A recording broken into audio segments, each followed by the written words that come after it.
на старта победителите от последните две серии, последния шанс, Михаил Миков и Крум Кокаров. Крум Кокаров във вътрешната позиция. Нека да видим какво ще стане. Детелин Данков и Драган Благоев се отказаха от състезанието. Те отпадат.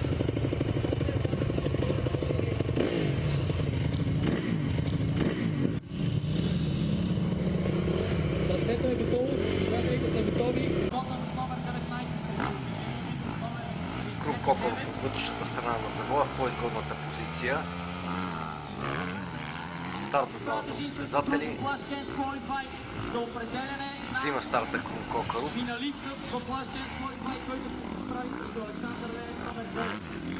Доста покараха тези две момчета днес.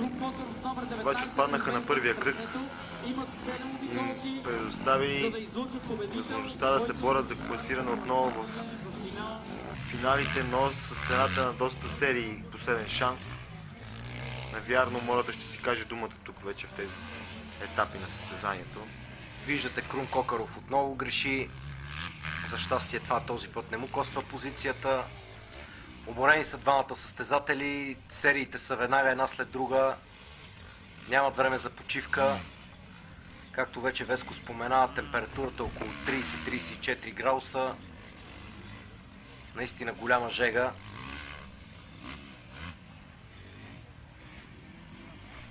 Това е нормално за тази част на лятото. Да, все пак е август месец.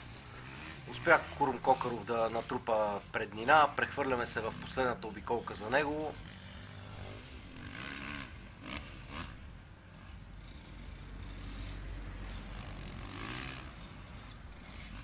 Продължава той напред в сериите последен шанс. Виждате каква е разликата между двамата. Финал за Крум Кокаров или не. Още една обиколка има да направи. Извинявайте, грешката е моя. Да, жегата си каза думата дори и тук в нашото студио. Михаил е останал доста назад. Явно и той се уморил вече много. Но мисля, че неговото представяне в това състезание днес може да се нарече успешно. Той не е състезател по суперкрос. Аз се движеше много добре.